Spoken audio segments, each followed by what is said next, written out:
Good afternoon. I'm going to call to order the November the 3rd Board of Directors. Thank you. The November 3rd Board of Directors meeting is conducted in a hybrid format, both in person and remote, and is recorded and live streamed. Board members sitting at the dais, please use your microphones when speaking. Hit the button and you will see the green. It'll turn green down and where you touch it. It will not change on the microphone itself. So just keep an eye on that. And when it's green, you are live. Today's board meeting has two opportunities for public comments. First is during a public hearing, we're going to take any comments related to the 2023 budget, our proposed budget. And once the public hearing closes, we will then open the floor for general public comments. Clerk, will you please take the roll? Thank you, Chair. Councilmember Daughtry. Present. Mayor Frizzell. Present. Thank you. Mayor Marine. Here. Thank you. Councilmember Mead.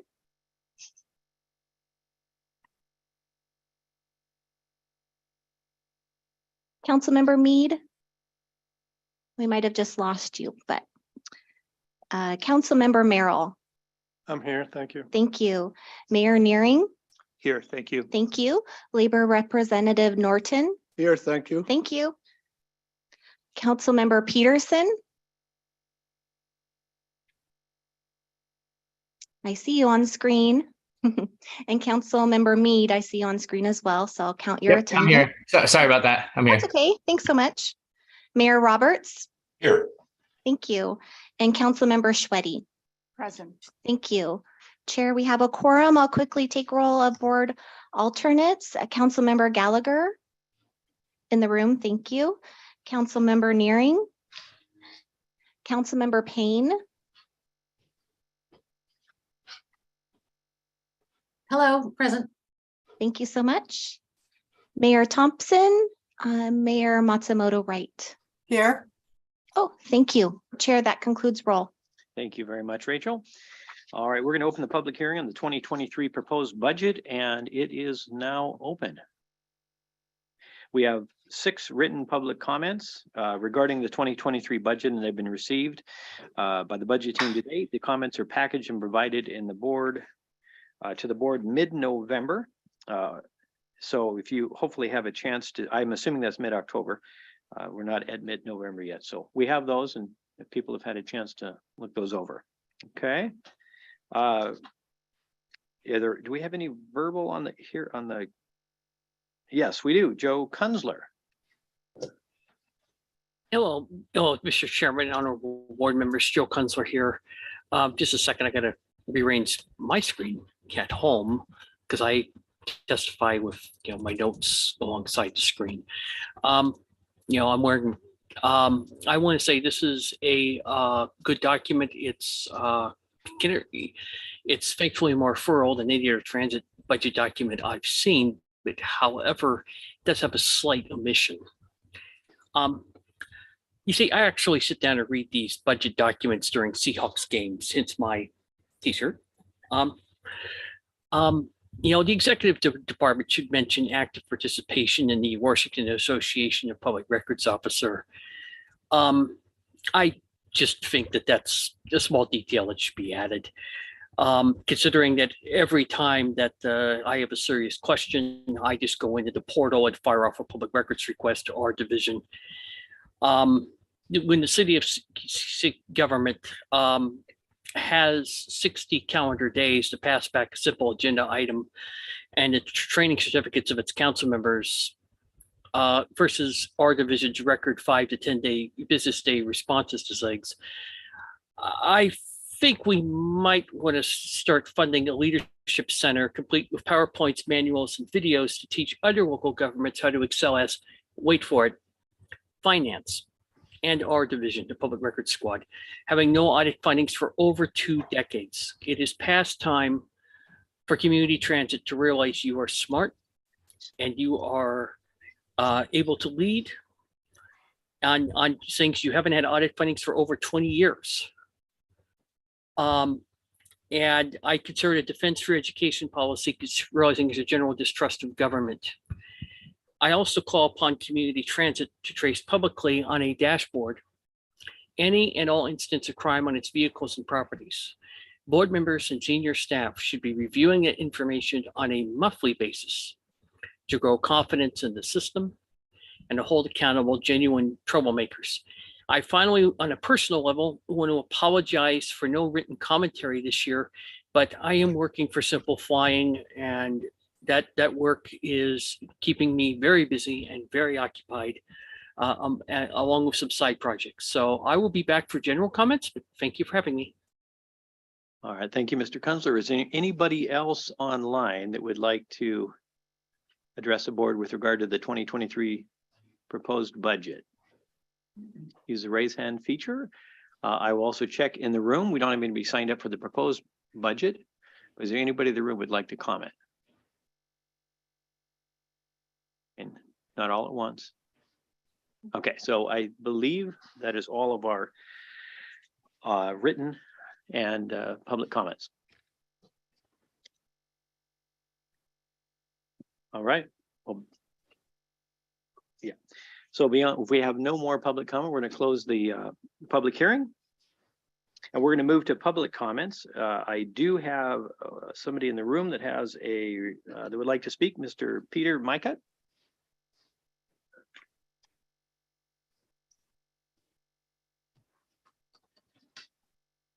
Good afternoon, Chairman, fellow board members. I'm step out of my comfort zone here a little, and just like to give thanks. I am thankful to be here to speak in support of the public community transit service to that public and the drivers that provide that service. From the many testimonies that have been given about the vaccine mandate the company has in place, it must be evident to you that the impact of service is greater than is anticipated. I understand for service cuts to be planned for the March 2023 service change. The mandate must go away. It's a wheel block. You've seen the data, you've heard the data, the testimonies given, it's impacting service greatly. I support you, the board of directors, to take all legal and lawful action to remove it. Now, before you, I understand there's a ATU CT contract before you in the 11th hour. It's always been an 11th hour situation in the past. And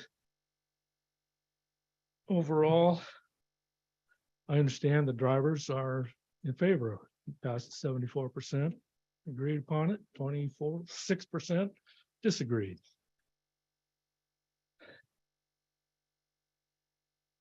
The wages overall, from many of the members I've talked to are friends of mine, it's just not enough to keep up with inflation.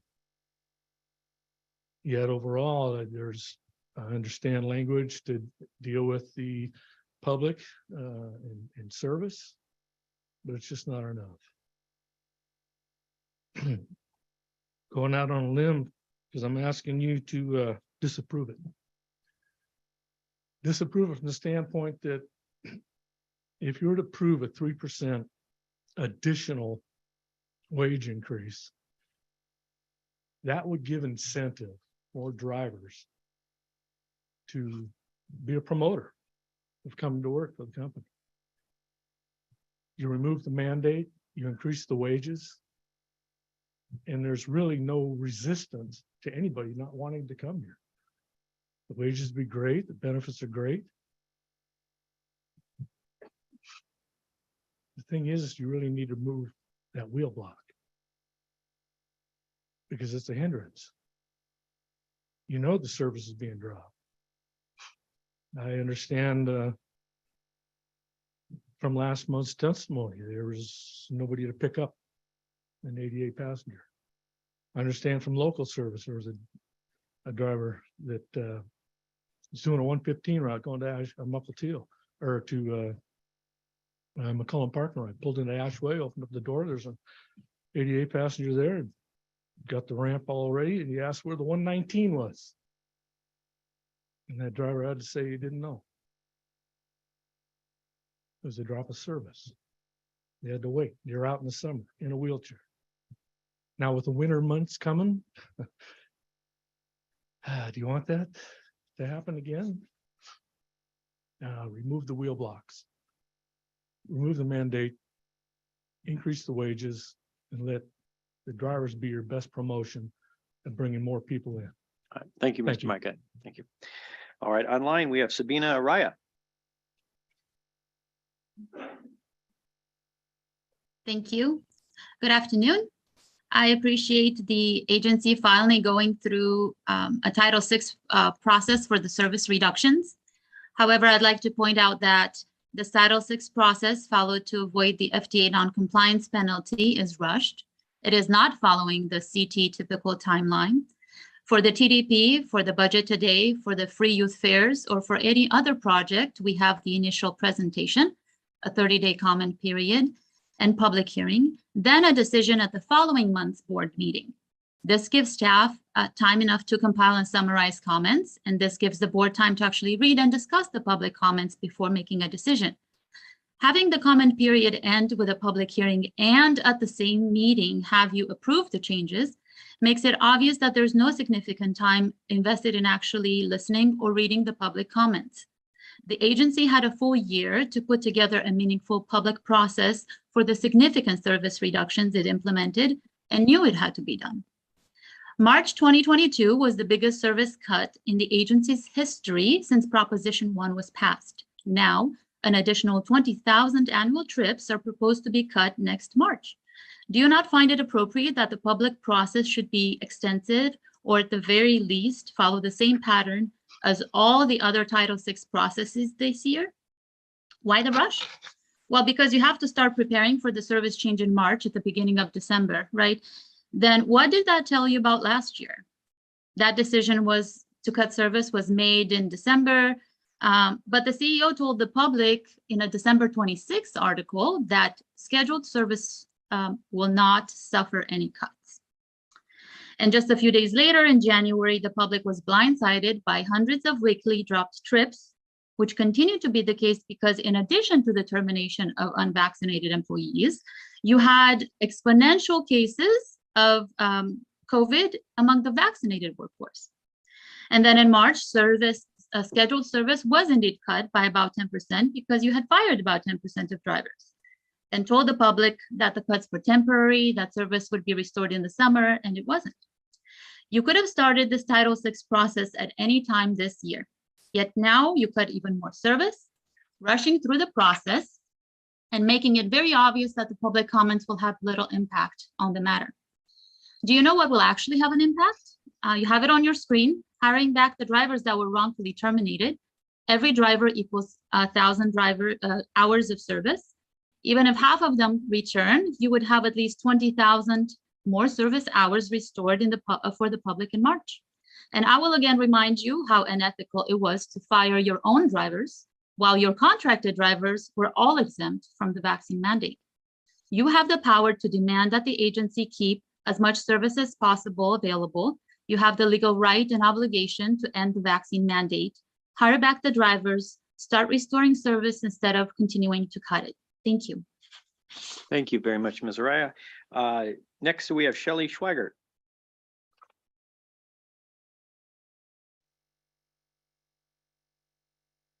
Chair, it doesn't appear she's online.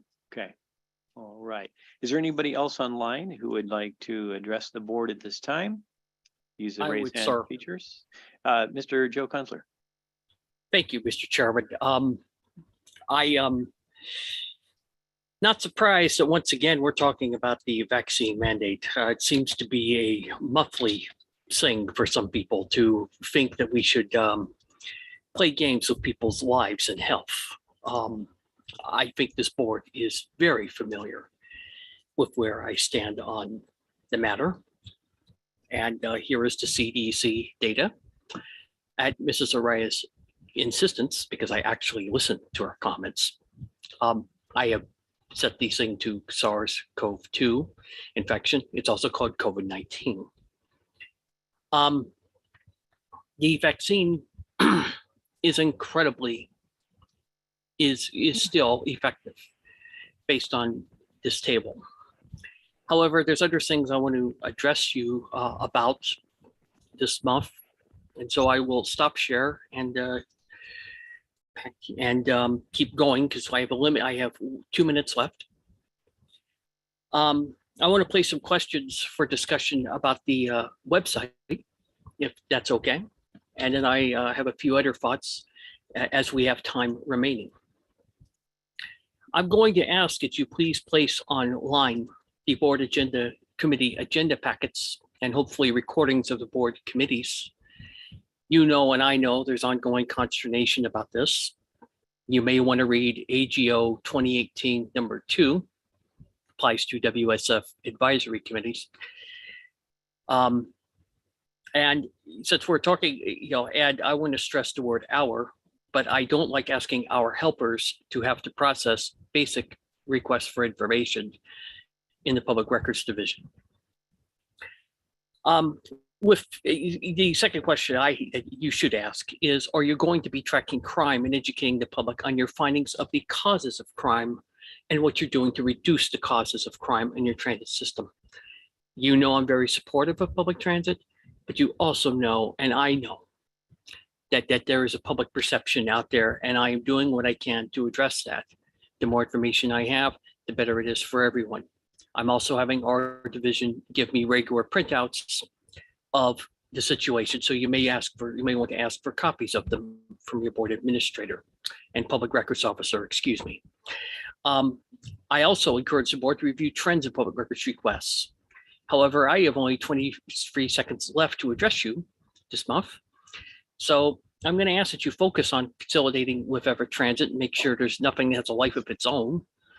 I also, with 10 seconds left, just want to assure you that I am pursuing aggressively getting the Puget Sound Regional Council to adopt rules of public comment to protect you when you serve down there. I want to thank you for your time, and I'm sorry I needed the full 3 minutes this month. Thank you for your service. Thank you, Mr. Kunzler. All right, is there anybody else online or in the room who would like to address the board? Okay, and seeing neither, we will move on from public comment. All right, we are going to move to presentations. We have an employee service awards. We do. Yeah, CEO Ilgenfritz, take it away.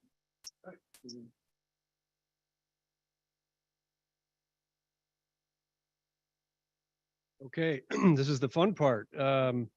We have an employee celebrating 20 years today, and I'd like to ask Bruce Kerjack to come up and join me at the podium. Bruce.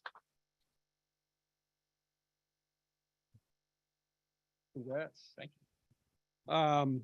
Bruce, as I said, is celebrating 20 years here with Community Transit, and that is a long time, and we are very grateful for your service. He's had a very consistent career. He's known for a couple of things that I'd like to share. One, I'm told just before the meeting that he moonlights, or at least hobbies, as a drummer. Yeah. So you'll have a chance to say something. If you don't want to talk, you could bang out a little riff maybe. Go better if I hang out a little bit. He's also a leader in the union. He's been a shop steward, and he's been very effective and vocal as an advocate for his fellow employees in supporting the collective bargaining process. And the work product that we're going to consider later today certainly reflects that as on top of several years of such work. But going way back to the beginning, when he started out 2002 or 3, he also became a fan favorite. He's one of the few employees who have consistently generated positive customer feedback. He had initial customer kudos early in his career, and then about every year or two after that, another one would come in, and then another one would come in, and then 2 or 3 more. And, I think that says a lot about Bruce's commitment to the service, his commitment to the customers, and his consistency in maintaining that level of service and spirit in the work that you do out there in the field. He's also gotten a lot of kudos for being one of the smoothest drivers. So, and that acceleration and deceleration is really critical for a comfortable ride. So anyway, I want to congratulate you, Bruce, and thank you for your service, and welcome you to say a few words. I'll say a couple. All right. Just like to thank everyone, all the staff and everyone. Thanks for recognizing my years of service. I'm thanking the staff for the work they do, and it's very nice. I appreciate it. I think this has always been a good place to work. And my estimation, it's getting even better. And thank you for that.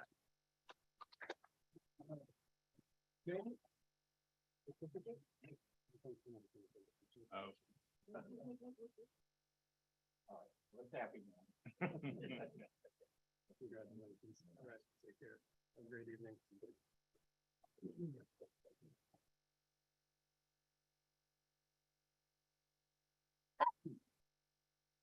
All right, next we have a new agency website. Brian, is it Valine?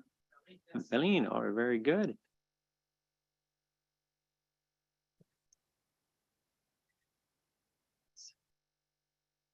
Great. Well, my name is Brian Balleen. I'm a digital product owner within the customer experience department. And I have the pleasure of speaking with you today to give you an update on the new agency website.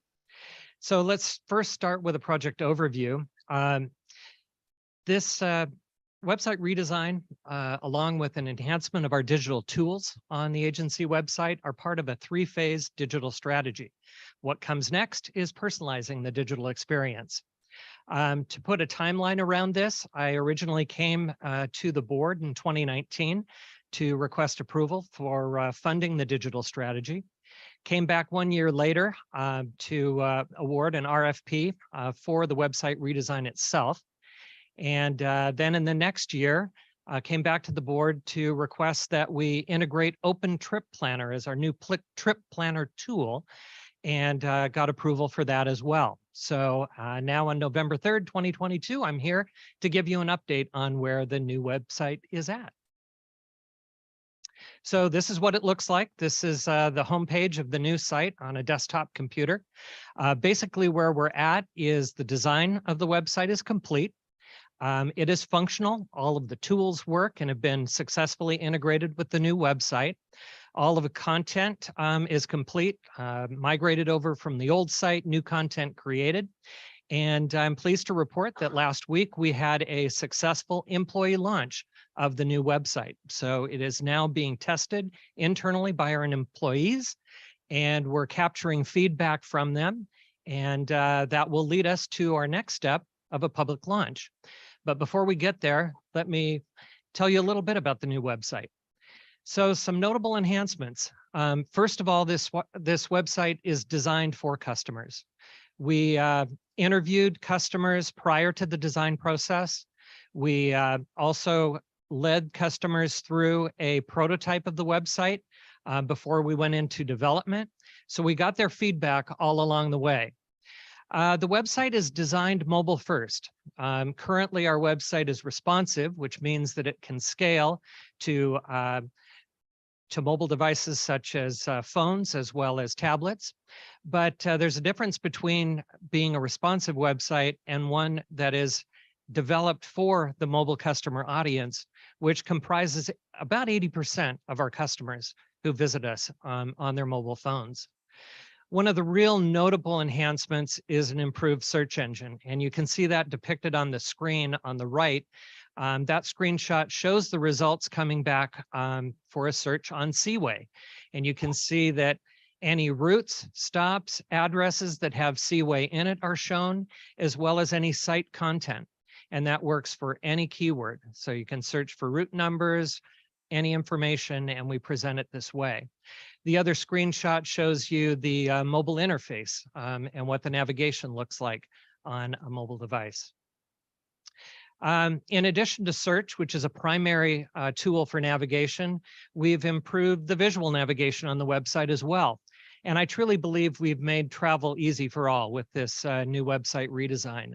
We've got our tools featured first and foremost. Customers can plan my trip, find my bus. They can get to maps and schedules or rider alerts through very prominent links on the website.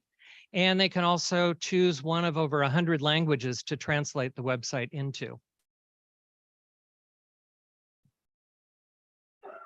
We also have a new trip planner, and that's what I came to the board about a year ago. We've integrated Open Trip Planner, and I think one of the The most standout features is what you see on the screen, being able to plan a trip on a map, which is something we cannot do on our website today. You can literally click a location as your starting point, click a second location, and the route shows up immediately on the map and in a list that you can see depicted in the screenshot on the right. We've integrated real-time data when it's available. So you can see in the screenshot where it's green, that shows that the trip is on time. If it were to be delayed, that text would change to red. And then the black text indicates that we don't yet have real-time data on that. It's later in the trip. We've also got the ability to denote what mode of travel and what agency is offering the service. So again, and you can see in the screenshot, there's icons for walking to a bus, taking another bus, and then after walking, getting on the light rail. And community transit, sound transit, all of the other agencies are detailed in there. We've got detailed walking directions. If you were to click on the minutes for walking, you'd get a direction, stop-by-stop list of where you travel walking to get to the stop. And you can plan bike-friendly trips.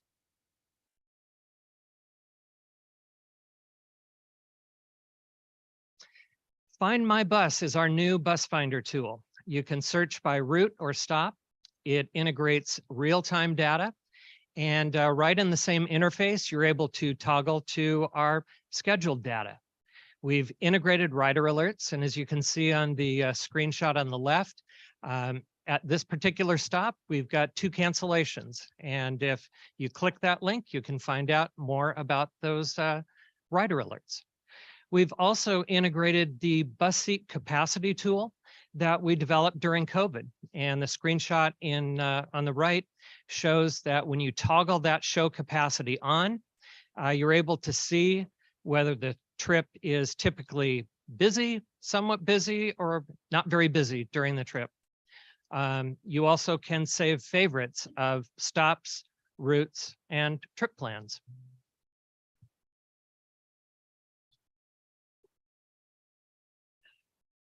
The website features much more dynamic content. We currently have a static PDF system map. We now have integrated our system map with Open Trip Planner. All of the routes are listed. A customer can click on a route and it's immediately displayed on the map. They can click on that route and get stop-by-stop details about that trip. They can search schedules by stop, route, or location. And rider alerts show both real-time alerts of what's happening right now, as well as maybe upcoming planned events. We've also created some new features on our website, such as destination guides. So popular destinations are featured. Some of those destinations include our new community pages. All of our major cities are featured with planning trips and what some of the activities are in those communities, along with the routes and stops that service them.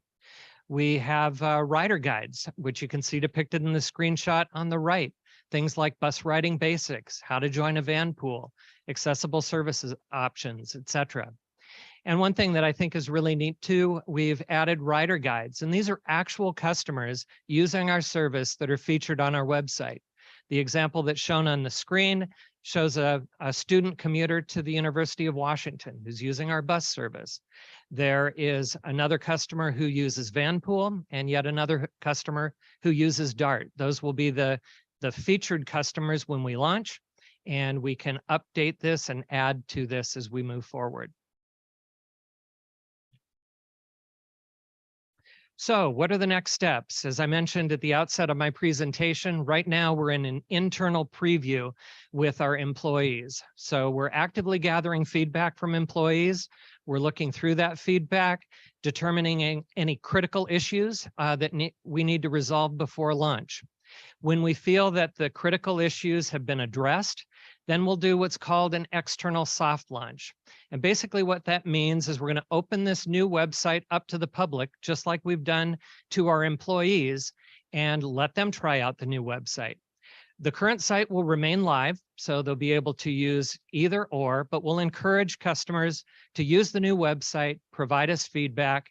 And based on that feedback, we'll look at any additional critical issues that we may need to resolve, and then look for an opportunity to do a final cutover where we retire the old site and we're on the new site, which again, you see depicted in the screenshot for desktop and mobile devices. And I'm hoping we can make that cutover before the end of the year. Any questions? All right, yeah, go ahead. Oh, yeah, I just need to punch that. Councilmember Schwedt. Yes, I guess my question is, what are the plans to work with people, and especially like the senior centers, to teach them how to use that new site? Or at least teach people who work there so that they can teach the seniors that come in? Or even, let's say, the schools. Is it possible to have a workshop that somebody from the high schools and all the areas come in and are demonstrated and learn how to do it, so that more people can use the service if they feel more comfortable knowing how to run the site? And I will tell you, the older we get, the harder that is. And I think we would have more older and disadvantaged and handicapped people riding our buses if they knew how to use our website. So Sure. do we have plans for teaching people how to do that? To answer your question, we do not have specific plans for training customers on the new website, but that doesn't mean we're not open to that. I think that's certainly a possibility, and I'd be welcome to exploring avenues of opportunity to work with customers to help them understand how the new website works. If I could just add to Brian's response, I would draw your attention back to his comments about how, about the cutover process. So we're essentially beta testing it and soliciting feedback on, from our, power users and regular customers on what they like about the new site, what they don't like about the new site. And we will definitely be looking at the feedback we get to inform, how we roll the site out when we do the cutover. And if there's opportunities and ideas that come through that feedback loop and initially that along the lines of what you're suggesting, we'll absolutely respond to those. Well, if you do set up any kind of course somewhere, and if you get any place up by Arlington, let me know and I'll be happy to attend. Yeah, I just wanted to add, this is Molly with customer experience, that working with Roland and his team, we have a contractor that does our travel training. You may remember that from a while ago. We've been in active conversations recently about the communities and what their real needs are. So how do you ride? What are some of the basic steps that we could go through above and beyond the website? So we're looking at how do we build a broader strategy there to engage different communities that need different help on our systems. Yeah. And it Okay. would include this. Thank you. Councilmember Merrill. Yes, thank you. The other way. Yeah, one more. There you go. Yeah, thank you. I appreciate this, and this looks pretty exciting to roll this out for our customers. My question would be, as we set this up and go forward, will this integrate with services like Dart and Zip? So currently we have Dart and Zip as featured content on the website. I think what you're alluding to is perhaps integrating like with digital services that they offer. There is a Dart mobile app and a Zip mobile app that are offered through their respective partnerships currently. It is my goal to explore opportunities for us in future digital strategy iterations to perhaps create a mobile app that would service those as well. That needs further exploration. We need to determine if that's needed and wanted, but I believe that might be a next step for us to consider. All right, Mayor Frizzell. Also on the same note as Councilmember Sweaty is, what about ADA considerations? So if someone has to change a bus, will they be told, you need to go up a flight of stairs, or will there be a way to get around that? Have you given that some thought to engage our ADA community members? Yeah, so we have definitely given that thought. Our partner with Open Trip Planner is working on some components that we hope to enhance the website with in the future that will allow kind of elevation checks. I think what you're kind of referring to, and some other stop data. We're also looking at the internal data that we have at a stop level and looking at ways that we can integrate stop details, maybe even images at stops to help customers with a visual of a stop before they get there. Those are not elements that are in this initial launch, but are planned for future enhancements. Mayor Matsumoto Wright. Yes, I may have missed it in the very beginning, but is this only for online, the I think you're website? muted. No, I'm not muted. Still nothing. Okay, let me mute myself and. Can you hear me? Okay, I'll ask the Mayor question Roberts, you're again. hearing her?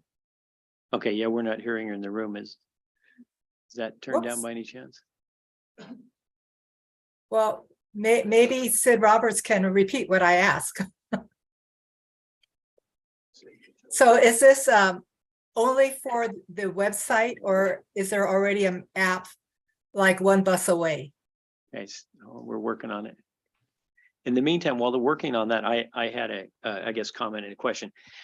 So one of the things I was very impressed with Sound Transit when they were putting in some of their kind of just starting out, and Rick, you may remember this, but they had people come from other states, other agencies, to see if they could get from here to there.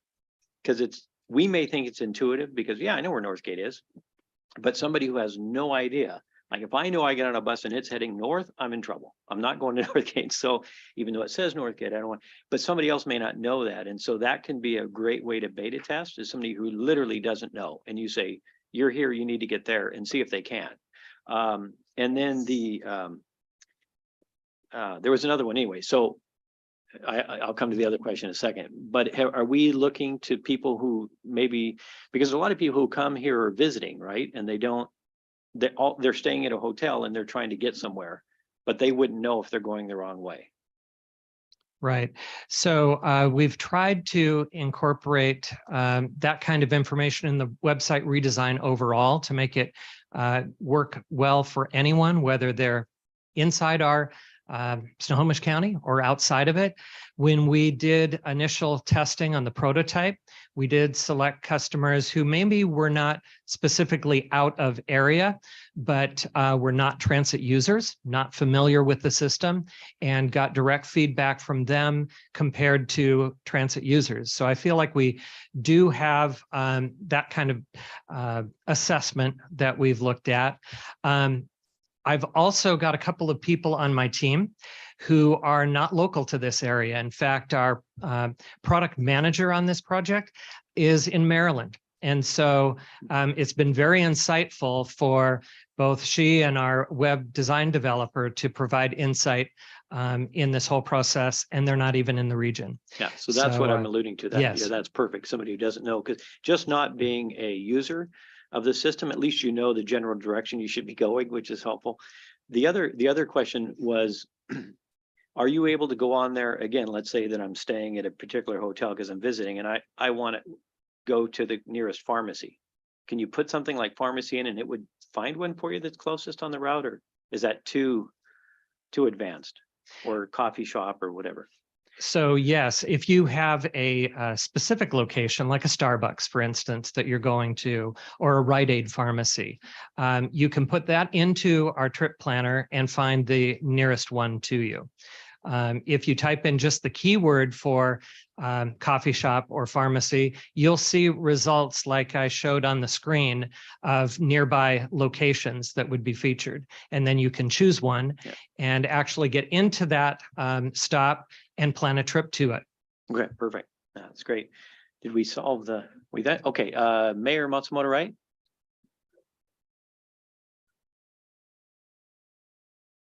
Okay, now can you hear me? Yes. Yes, loud and clear. Success. All right. So this is only for online. We don't have an app for it yet. We do not have an app, a mobile app yet. That's what an earlier question, I think, from Tom was mentioning, that we could perhaps look into that in the future. That is phase 3 of my digital strategy. Because a lot of that information, when you're on a bus or not in your car, it's hard to get if you have to go online. Just saying. Sure. Anyways, you guys can work on it, because I think the next step will be the app. Yes, I think there is a lot of interest in an app. That's definitely on my radar and something that we're looking into. Certainly the website, though, comes up on the mobile phone. It's designed for the mobile phone, and I hope that our customers find that very easy to use. Younger customers. Thank you. Thank you. Sure. Any other questions? Here. All right. Great job, Brian. Thank you. Thank you very much. And we're almost certain that apps are not a fad. I think they're going to take off. Thank you think you're very right. much. All right. Next, we have the long range plan, Journey 2050, and just an update by Sophie Luthen. Hello. I'm Sophie Luthen, Long Range Planning Project Manager, and are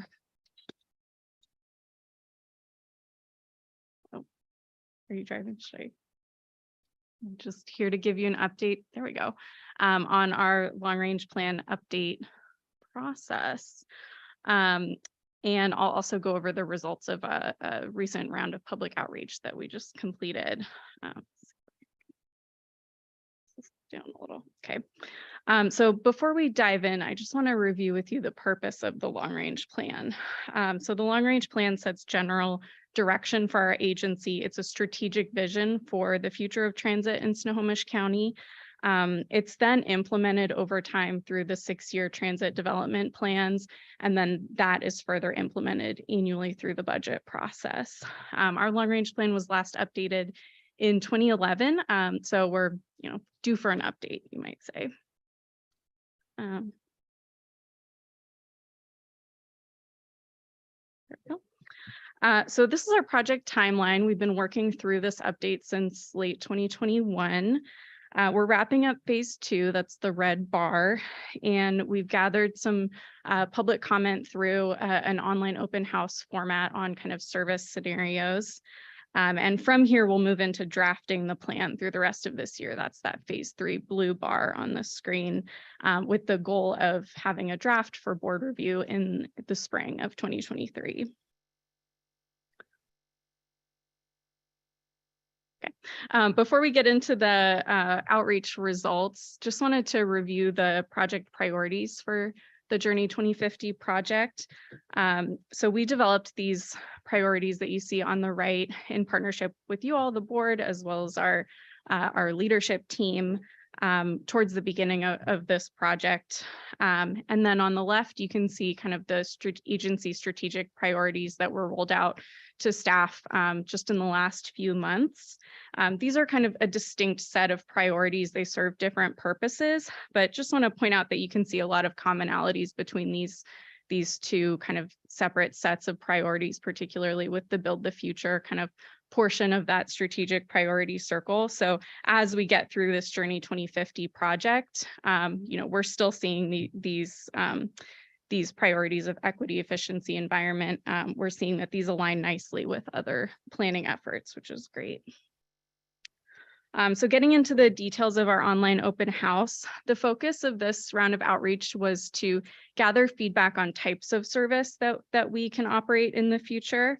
Our online open house was live on the website from July 25th through September 2nd, so a solid little over a month for people to send in some feedback. We sent a mailer to households within the PTBA. We did online outreach. We put rack cards on buses to try to get as many responses as possible. We got a little under 300 responses, so not bad. And the demographics that we saw with those responses were generally consistent with community demographics.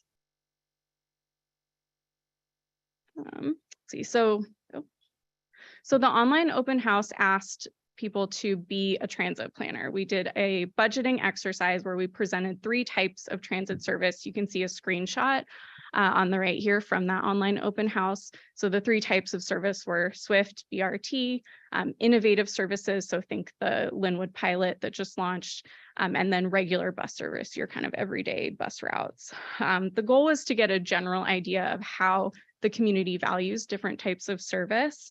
It's really kind of a taking the temperature exercise versus an exact science, but we gave folks 100 imaginary dollars that they could spend on any of these 3 services, however they saw fit.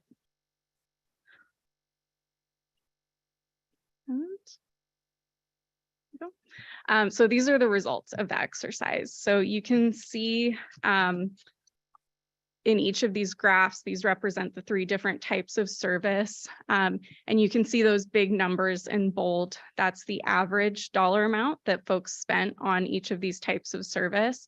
And then kind of behind on those histograms, you can see the distribution of how people allocated their $100 that they have.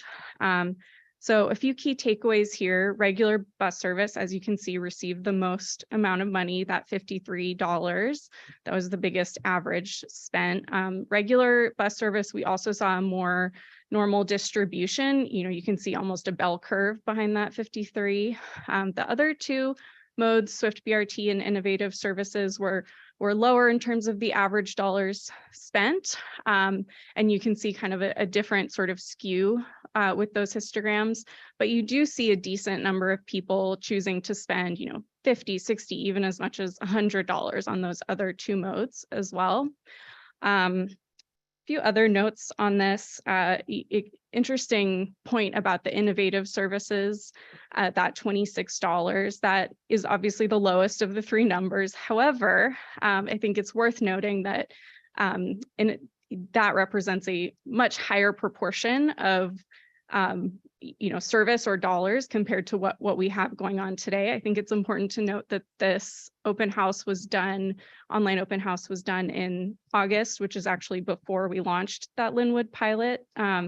So while, maybe this is the lowest number, we do see a lot of faith in this kind of future service type. We see a lot of interest there, much higher than what we are actually operating today. So that's kind of an exciting, Sophie, before you move from that one, did they happen to get into the why? Yeah, that's my next slide. Okay, I was gonna say, 'cause that's yeah, so let's see. And then just a final note on this, we're not looking at this as a winner take all exercise. We're not looking at this and saying this is the exact distribution of how transit will look in the future. But this gives us some really interesting insight to kind of what the community thinks about types of service. Great, so moving. I feel like my buttons are a little slow today. So we also had a free form text box that people could fill out, where we asked people to explain why they kind of did what they did, why they allocated the dollars in the way that they did. So first, just digging into some of those responses, we took a look at just generally what, did people comment on these different types of services? Were those comments kind of in favor of more of that service or not? So we saw the most comments around regular bus service, and those were pretty overwhelmingly positive in the sense that folks were saying they want more of that. But, generally we saw a lot of positive comments about wanting to see more of all 3 types of service.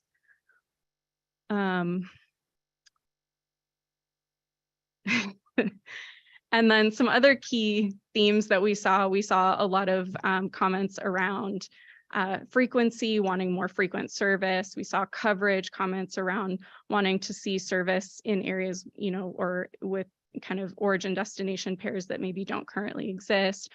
We saw quite a lot of comments about reliability of service and wanting to see improvements there.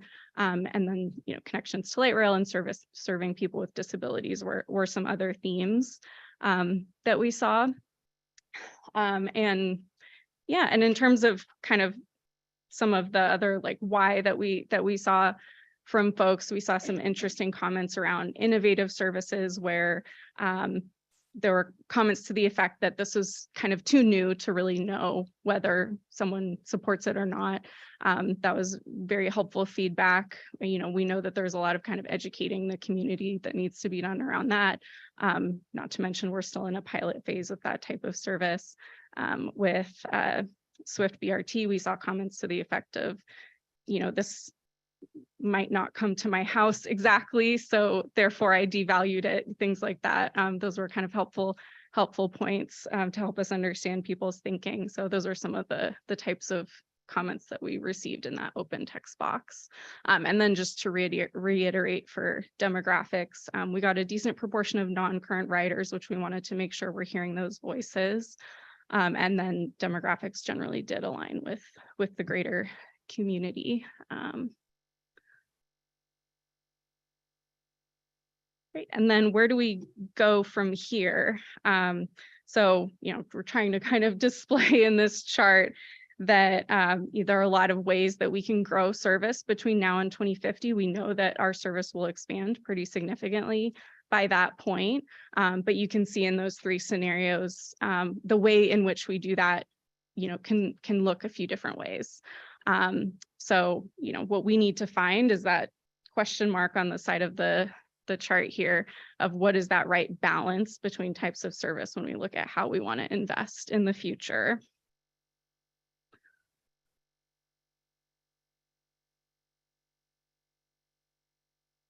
So next steps, coming out of this round of outreach, we've launched into some internal staff workshops where we're trying to just gather input from staff on opportunities and challenges that they're aware of. We'll kind of come out of those workshops with hopefully some service guidelines that will help us make those decisions about, you know, in what circumstances do we operate different types of service. That will kind of inform development of a capital plan and some financial modeling for that preferred system. And then we're targeting coming back to you all with a draft and ultimately, you know, for considering adoption in spring 2023. And then just to reiterate, the intent of kind of a preferred system in the long range plan is a strategic vision for the future of transit in our county. And that's all I've got. I'm happy to take any additional questions. Thank you, Sophie. Any questions? Councilmember Schweddy. Yeah, I had a quick one.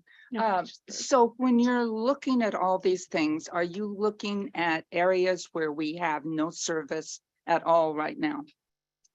Yeah, so our consultant that is doing kind of some modeling of, you know, things like land use, looking at sort of opportunity scoring, looking at like jobs versus housing, using data that comes from PSRC of kind of what to expect in our region through 2050. So certainly if there are areas where there is no service, assuming it's within the PTBA that pops up on that modeling, we would definitely consider, you know, looking into how we could serve an area that, you know, meets any thresholds that are set around density that kind of is appropriate for running service. Okay, thank you. Okay, any other questions? Joe, I have. Yeah. Sophie, thank you for your report. I'm just curious, on the innovative services, forms of service, are we asking the public for their thoughts in that area? Or are we presenting suggestions on what we may consider in the future an innovative service? Do you mean like an operating model? I don't know if I mean that. Yeah, I'll go back. I don't know if it's you can really see the description. So what we did in this round is it's pretty small text on here, but we've got a screenshot of kind of how we described innovative services. So you know, we described innovative services as kind of, you know, the way that we've approached these pilot programs so far. This is sort of an effort to gather input from communities and understand what their needs are and identify you know, some kind of transit solution that might meet those needs. That could be community vans, it could be the kind of micro transit model that we have just launched. So it's sort of a catch-all concept for some potential future types of things that we might run. This is kind of an inherent challenge with updating our long-range plan at this point in time, where we're still defining what that sort of category of service is, but we also want to acknowledge that that's kind of a direction that, we think we're headed. So we did our best to kind of describe to the public where are we at now and what do we know that this looks like as of now, and get their reaction to that, but it will evolve over time. Thank you, Sophie. All right, Councilmember Schwedding. Yeah, I have one last question. Yeah. So I know I said where we didn't have bus routes, but I guess my next question is, are we looking at places? And I know when the recession, there's people here who were working there. I came on the board after, but we got a lot of routes. I mean, in my city, I can tell you where we have no routes that we used to have routes that we really need them now. So I guess I want to ask, are you also looking at places that we cut them when we had to cut back years ago and maybe putting some of those back in? Yeah, that's a good question. So what we're kind of starting at for as we look at our network is kind of the 2024 draft network, and then we're looking at kind of growing from there. So I think my first gut response is I want to say, as those areas that kind of a similar response to what I gave you just a minute ago, as those areas might pop up in our land use modeling and that sort of thing as being appropriate for transit service, that certainly would be looked at. And yeah, in terms of looking specifically at past cuts, I'd have to take that back. I think that's a great piece of feedback to take a look at. Thank you. Yeah. Okay. Yeah. Oh, well, it's Just expanding a little bit on that. The long range plan really sets the framework in terms of the types of services that we think could be appropriate over the next, all the way out to 2050. So literally the next 25, 30 years. I think as we're tracking demand across the entire system and watching how, ridership comes back initially on the services we offer today and then ultimately develops so that we can serve it in different ways. This mix of services that Sophie has described, where we have things like bus rapid transit, where high capacity transit is relevant, we have regular bus where that's appropriate, and we have this new family of innovative services which offers opportunities to perhaps fill gaps in where neither one of those is the appropriate solution. We've got more tools in the toolbox now. That's what this plan is really going to set the table for, is a diversity of transit solutions, which is really the direction much of the industry is going. We can much more appropriately fit different transit solutions into the right context out in the communities that we serve. So I guess I would be hesitant to say that, if there's a place that we see new transit demand, it might be fixed route, but it could also be other solutions that might be more appropriate for that particular transportation need. So I don't know if that helps answer the question. There's a lot of potential options we have on the table now that we didn't have previously. Yeah, I just know that one of the things that I get hit with all the time is that one of the routes they cut was our Boys and Girls Club, which also does all of the sports things, all year long. And we have no route there. And so anytime anyone sees me or whatever, that's the first thing they ask.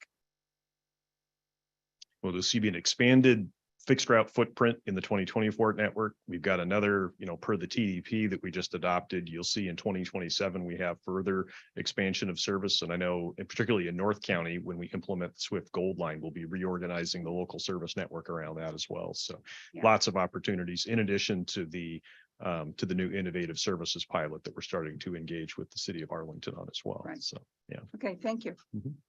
Right. Anybody, any board members online that has a question before we move forward in line? Thank you, Sophie. Thank you, Roland. Okay, we will move to the March 2023 service change in the Title VI process. Chris Simmons.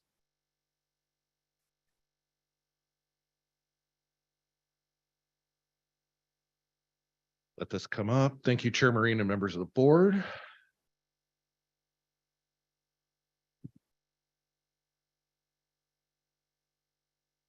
That looks promising.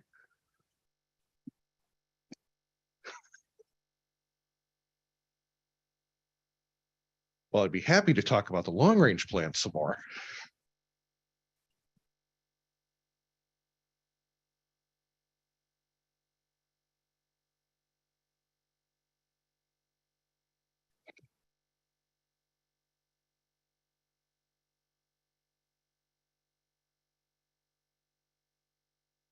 Yeah, we can do that. Thanks, gang. As Director Behe informed the board last month, we were in the process of coming up on our decisions for the March 2023 service change. And at that point last month, we talked about how we were still doing our analysis for our available workforce moving forward at that time period and what sort of service we felt we needed to provide. We were also looking at our reliability statistics and drop trips and how all of those factors were interacting with each other moving forward into March. Just to repeat some of the background that we've talked about before, this is not an issue that is isolated to community transit. This is a nationwide issue that over 90% of APTA members, American Public Transportation Association members, are having. It is an issue with every agency in the state. It is an issue with almost every agency across the country. It is not unique to a situation of wages or work rules or anything along those lines. It is just an industry-wide issue. We have, in response to this, obviously significantly increased our recruiting efforts. As you can see, a significant list there of what we've done to try and combat this shortage. But obviously we're needing to forecast at this point in terms of what our service and our available workforce is going to look like come March of 2023. Additionally, I'd say that we are in the position of recognizing where our workforce has been over the last few years, and that at this point, attempting to continue to touch our toes with our tongue is a very uncomfortable position to be in, and we would rather be in a place where we are instead reaching for our knees with our hands so that we can create an opportunity for everybody to be able to move forward and not continue to look back. So the status of where we are right now, we did reduce service on a temporary basis in March of 2022, and then again in September of 2022, due to our staffing shortages and in order to attempt to improve the reliability for our customers. The number one complaint we get are missed trips that are arriving at the wrong times, or dropped trips where people are not able to complete the trip that they need to make. FTA under their circular allows for a 12-month temporary period to conduct those service changes without performing a Title VI analysis and public comment period. As we are at the point where a decision needs to be made by the board in December to set the service levels for March of 2023, we are at the point where we must initiate a Title VI outreach and comment period in order to accommodate our FTA rules. We've determined at this point that we are not able to restore service back to the October 2021 levels, which was the baseline for triggering this analysis. So even though we are moving forward from a fairly modest position in what we're presenting today, the fact is this analysis has to go back to those initial cuts made in March of 2022 in order to satisfy that process. Just to put this a different way, cumulatively, March of 2022, 34,000 service hours were suspended, which reduced frequency on local and commuter routes. Again, there was a very minor reduction in September of service hours on our commuter routes through our contracted service provider. And what we are proposing, and that we announced yesterday for the comment period, is an additional suspension of 21,000 service hours, reducing frequency on our local and commuter routes, and making 3 selected route modifications. This is a total trip suspension of 78 trips out of over 1,000, I believe it was over 1,300 trips that we are operating today. Meaning 94% of the trips we are operating as of today, right now, remain in operation. And the idea here is that we are going to continue to provide better reliability with a very modest reduction than what the public is seeing today. And considering reliability has been the #1 complaint we've had in the system, this seems to be crucial for what the riding public is asking us to be able to do right now. This is just put another way to give you a sense of scale of both where we have been and where we are going. The drop in March of 2020 was the pandemic drop. You can see we climbed up through 2020 and 2021, and then began a slow dip based on what we were seeing in terms of operating capacity. We are continuing to plan a recovery for starting in September of 2023. But at that point, we believe we're going to begin to plan that recovery in light of what we want the 2024 network to look like. So we are optimistic that this is the last step in the process before we begin to hit our growth curve and transition our network into what it needs to be going forward.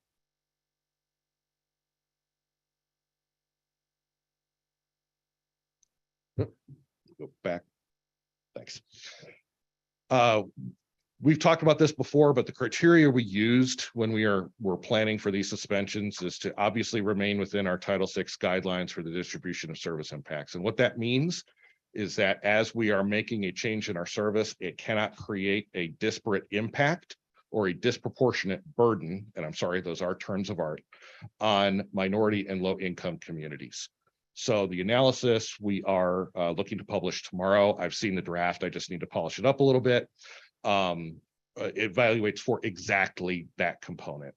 We made a commitment to maintain our rural community connections, that we would adjust our weekday service only. For those who have been following our ridership reports, our weekend service is almost back to 2019 levels in terms of ridership. Therefore, we needed to respect what the community demand was and focus our analysis on weekday trips only. We were not going to go with a more than 60-minute frequency for any route that currently runs that direction now. That's a commitment on our part to maintain service that at least connects all communities as we've got it designed in the system today. And therefore, we needed to focus on the lowest ridership routes and trips, and those with the highest frequency in order to make the minimal rider impact with this proposal that we possibly could. So to give a sense of where we have landed, this is the initial lists of what we implemented in March of 2022. I've separated them into the commuter routes that were adjusted and the local routes that are adjusted. You will notice we attempted to make the largest adjustments on the commuter routes, as those are the routes that have, I don't want to say least recovery, but the least amount of ridership compared to the amount of service that we are providing at this time. Those are our downtown Seattle, UW Northgate routes. But in order to balance that within the system, we needed to make some suspensions on local routes as well. And that's why you're seeing the local routes implemented there. September of 22, this was specifically in relation to Sound Transit cuts and what we needed to do in order to balance operations on the contracted service side. And then finally, what we are proposing for March 23, adding to those previous two service changes, is the following suspensions listed on the screen. One commuter route, the 412, and additional suspensions on the 101, 105, 115, 116, 119, 196, 201, 202, and then suspending the segments between Everett Station and Seaway on the 270, 271, and 280. This gets us within the service hour envelope necessary to support reliable operations from our transportation department. It also respects where we are currently seeing ridership and where those lowest ridership components are. It also is an attempt, and we're doing this in terms of trips as we're describing this to you instead of in terms of frequency, because we're still trying to make all of the connections work across the system. This is being done in a way to ensure that people making certain connections and trips today still have those options available in front of them. So the schedule for this is not yet finished, but the amount of resource applied to it is. And again, this is still 94% of what we are operating today. I think that's a crucial point to keep in mind.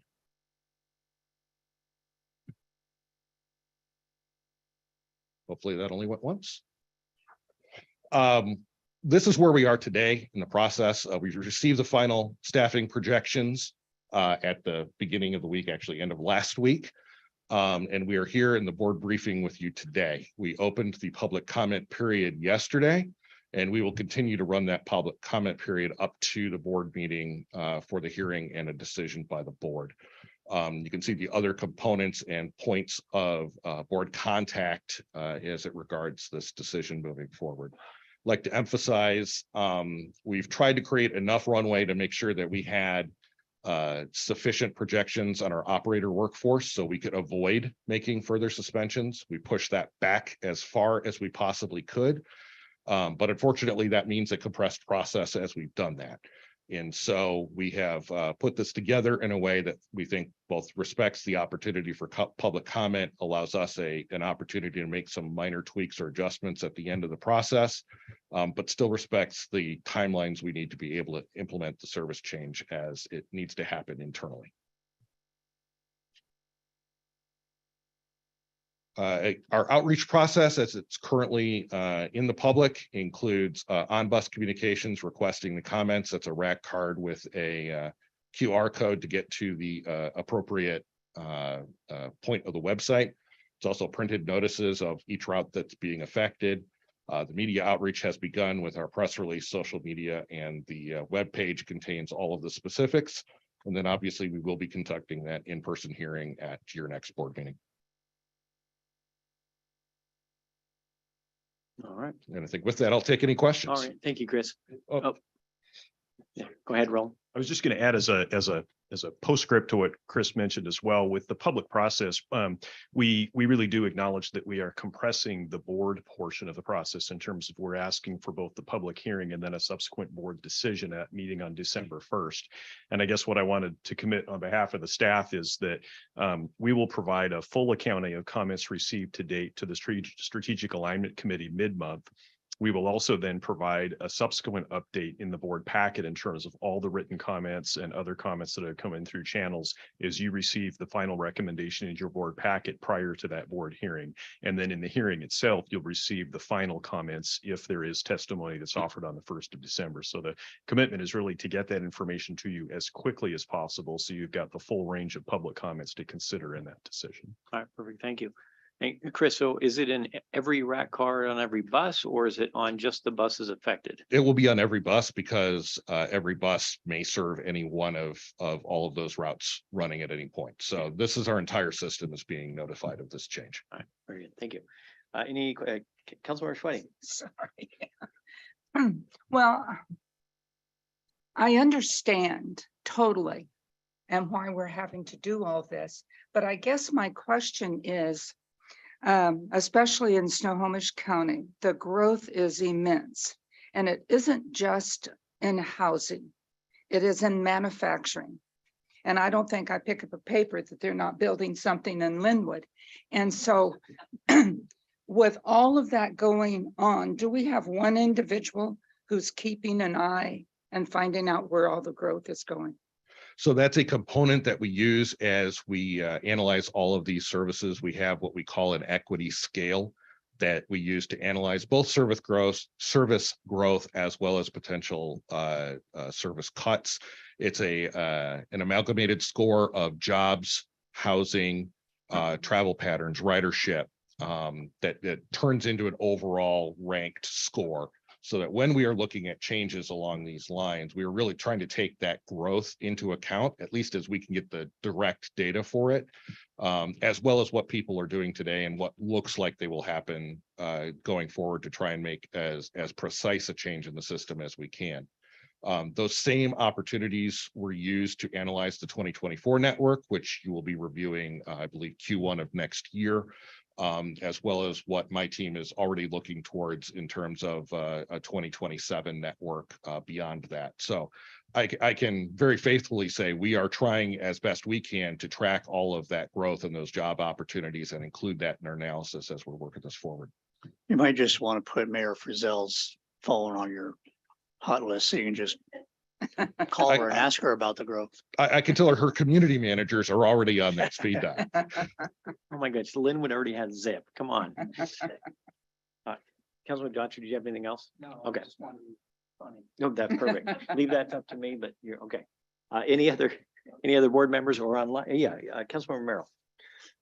Question that I have, and let me stumble my way through this, but as I see that we had reduced our service and now we're looking at taking it back down again, what analysis are we putting in place to make sure we don't create a reinforcing loop such that we reduce the service and people get discouraged by using it, so they quit using it even more? So I have two responses to that. One is when we did look at these, this was it included a capacity analysis. So these were routes and specifically trips that were well below the carrying capacity of that specific route. But we also looked at it on a full route basis. So basically, we were cutting capacity out of the system now that was not being used, maybe used again in the future. That's our hope. But for where we are today with our operator workforce, that's capacity we're running empty, and that's not going to be efficient in what we need because we're already stretching from the operator workforce to attempt to operate the system as it's designed today. The second part with that is, we're somewhat market responsive. So I think as people begin to see reliability in their trips, they should begin to return more. And that's frankly, the one piece I read daily is our complaint and kudo update chain to see what's come in overnight. And the biggest part we see with that is reliability, whether that's trip off by a few minutes or notices of trips that are not running that people didn't receive, those sorts of items. It's a significant issue towards maintaining the ridership we have today, not through any fault of our operators, just what are we getting in front of the public and able to commit to that they can rely on without having to rely on our communications tools. So it's our belief that a return to increased reliability will actually stop some of that reinforcing loop that we're seeing now with people not wanting to ride and actually return ridership over time. No, that actually brought up a question for me. Is it a setup in our system? Say if I ride the 113, I'm a regular rider, can I sign up for notifications of any changes to 113? Or absolutely. And is it automatically generated if I use my Orca card so it knows that I'm using that route? It's not automatically yet. generated. You do have to actively sign up to receive notices on those routes. And I actually do that in a way where I'm checking it through my personal email. So I'm seeing it like a writer would see it.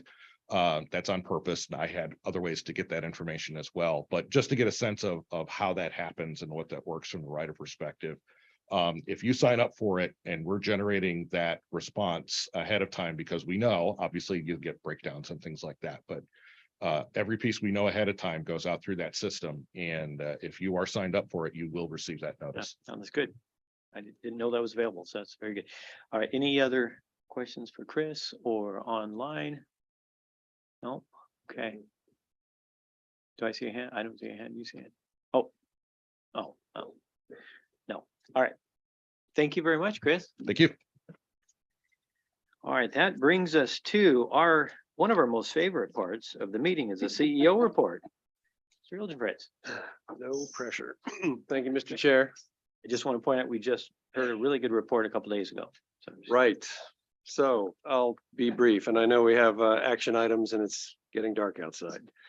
A quick observation about the digital strategy and the new website. I want to give Brian kudos and Molly and Tim and the team at IT. This really is a state of the industry website, and it's a significant upgrade for our customers. Our current website is, aughts tech, and the level of functionality and the user experience is just going to be significantly better than what is the case today.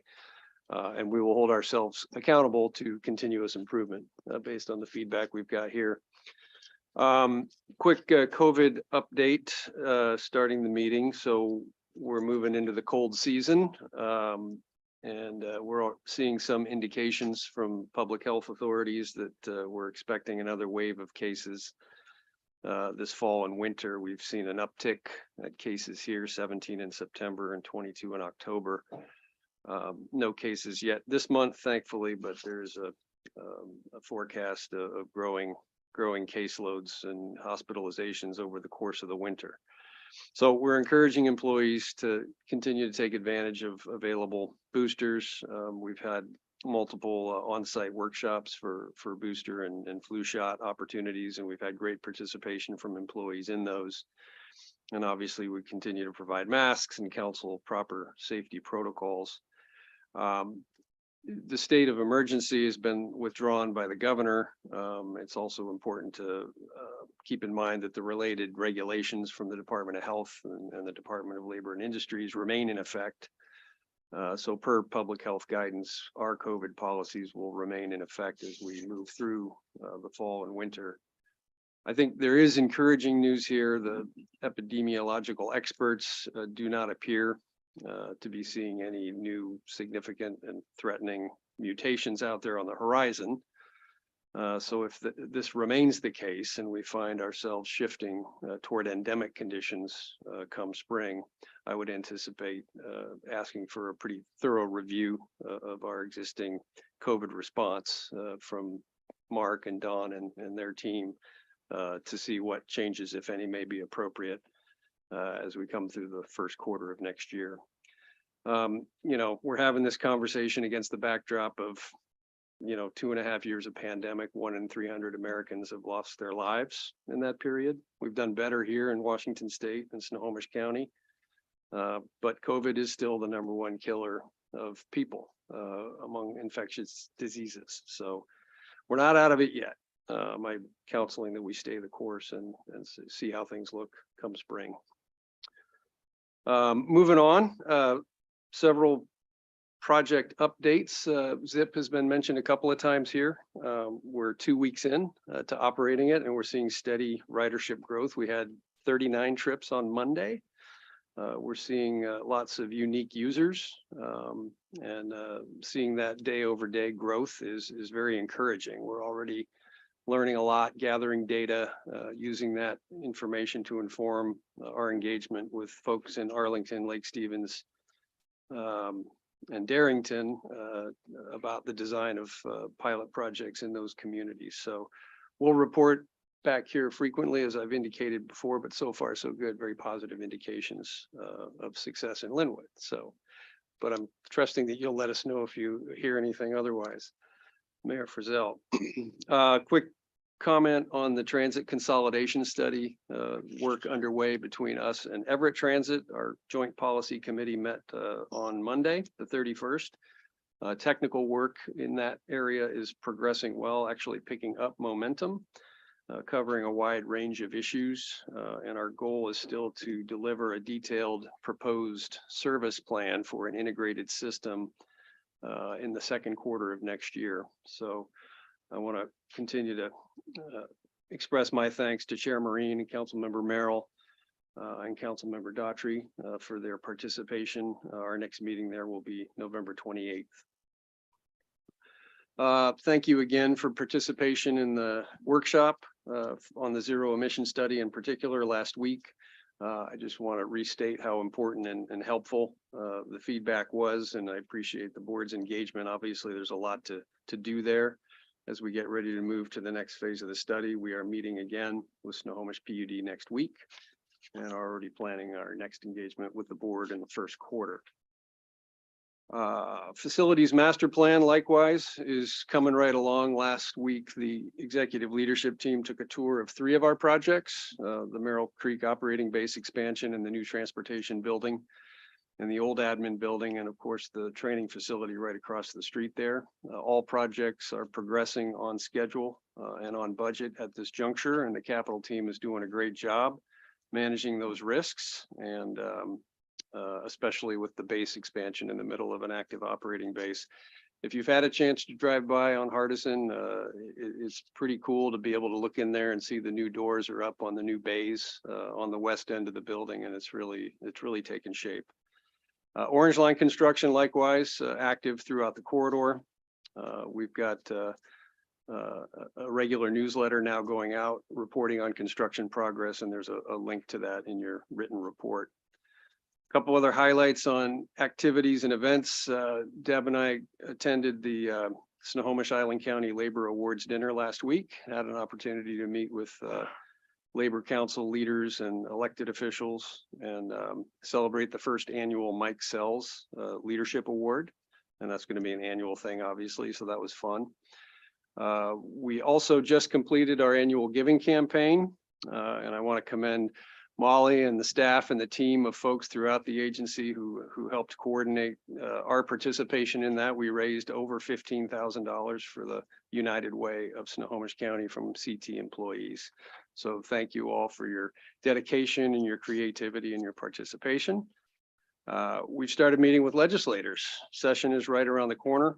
We hosted Chair Leas here week before last for a tour of Cascade and a walk through our legislative agenda, and gave him updates, among other things, on where we are with our zero emission study and how it's going so far in the early days on the youth fare change. I'll be meeting with legislators over the course of the next couple of weeks to share with them updates on the agency and our interests in the legislative session coming up, and particularly participating in all the new programs funded in Move Ahead Washington. Veterans Day is coming up, and we're going to do a couple of recognitions there. Mark and his team have worked to permit veterans to wear their service hats of choice on Veterans Day. And our Unity team is already working as well to develop a commemorative medallion for veterans. So we'll honor our cohort on that special day. A quick word about recruiting that's come up today a couple of times and is sort of driving the whole conversation we just had on Title VI and the service plan. We continue to recruit very successfully. We also continue to experience attrition, and we are also processing internal promotions. We've hired over 50 new coach operators this year. We have 45 coach operator trainees either in classes today or scheduled to start classes through the end of the year into January. At the same time, we've lost about 43 folks in all categories to retirements, voluntary, involuntary separations. So, you know, the hiring process and our recruiting strategy is paying dividends. The labor market is quite tight. And as we see turnover, we're taking about 3 steps forward and 2 steps back week in and week out. So we're gaining on it, but we're gaining on it slowly. And as economic conditions shift, we're expecting we'll be able to do better in that regard. That service growth chart that Chris showed you a few minutes ago reflects our plan to continue growing into late 2023 and 2024, preparing for the Swift Orange Line launch, the activation of the Linwood Link project. So we feel like we're on a trajectory to get there, but it's going to be tough. And, you know, the goal here in the near term is to align the service with our available resources, provide a reliable product for our customers, and give ourselves room to grow in a stepwise fashion. So I'll continue to report on recruiting results as well as we go forward. Financial update. Thank you as well for the workshop last week on the budget and the positive feedback and the questions on that. Reminder from Mary, if you have additional questions about the budget document, please submit them to Mary if possible by November 11th, and that will give us time to process responses and work through those issues prior to the board meeting on December 1st. So, Mr. Chair, that concludes my report. All right, thank you, CEO Elgin Fritz, very much. We're going to move on to executive committee report. We met on Thursday. Oh, you have questions? Oh, I don't know. I thought he covered everything really. Well, he fully. did cover it, but I've got a couple of questions. Yeah, Councilmember. So Mary, thank you very much for the budget document. I've been reading it every night and it has not put me to sleep yet. It's very detailed. I understand it, I believe, adequately, and it's a good job for your team. Second, the ZIP pilot project in Linwood, I realize we're only into it 2 weeks, and you know, that's fine. I know we're going to be getting reports on how it's going. A couple of numeric type things I'd like to see in those reports is cost of operation per day. I'd like to know how many students are riding per day. And that should be it. Those two things, I can calculate out the rest of it. Because as I calculate it now, we made $97.50 on Monday. I don't know what the costs are. I realize that it's really, really early. So I think that it's going to build and go crazy. But in the future, when we do have some kinds of reports on Zipline, I'd like to kind of see those kinds of numbers. I'm especially interested in how many students are using it. Or not students, but young people under 18. So is this, I'm trying to get a good feel for what's going to happen in Linwood, looking forward to what's going to happen in Arlington and Lake Stevens and Darrington. I'm getting our youth advisory council at Lake Stevens involved in the pilot project. So you have the youth's perspective on what needs to happen in Lake Stevens. I'm one of their advisors. So that's the kinds of things that I'm kind of looking for. So hopefully we can get that in a report whenever you deem it necessary to give us reports on how it's going. Thank you. Could I give an unofficial report? Yeah, we want to know if you've ridden the zip line. I haven't. We did the first route, Oh, remember? I did the first one, yes. But I just on a negative side, I hear people are calling, but they're calling during rush hour. And so they're getting long delays. I do see the zip vehicles all around Linwood. So that's a good thing. But yes, I am going to put it on my calendar and have a report for you next month. But I'd also like to add something to Rick's report that he neglected. And he got a really big duck. Thank you. Yes. That's a good reminder, and I should have remembered that. We attended the leadership Snohomish County breakfast 2 weeks ago, and Deb and I will talk about this. Anyway, we attended, Deb and I, with our leadership Snohomish County graduates and John Yang, who is a graduate and a current board member. And Community Transit was recognized as the partner of the year for leadership Snohomish County. And they presented us with a very large yellow rubber ducky on a very heavy piece of hardwood with a beautiful plaque. And it was an honor to be able to go up there and receive that in front of such an august crowd. So thank you for the reminder. And I'm sorry I didn't report that as part of my report, but the chair wanted me to speed up, so. Yeah, you left out the best part. Did they sing the song? Rubber Ducky? Hold it. So I heard Deb bears part of the responsibility and now Joe. We'll talk. Yeah, no, you're right. You're right. I forgot. Okay. All right, now back. Are there any other questions? I don't leave anybody out on the CEO report. I'm seeing none. Okay. The executive committee met on Thursday, October the 20th. Councilmember Schwedde, Councilmember Merrill, Councilmember Daughtry, and I attended. The CEO report shared early in this meeting was provided. Rick, Councilmember Schwedde, and I shared our key takeaways from the APTA annual conference held in Seattle in early October. An executive session was called for labor negotiations. And the next executive committee meeting is scheduled for November the 17th at 11:30 a.m. And next on to, what's our next report? It's going to be Strategic Alignment and Capital Development Committee, Councilmember Merrill.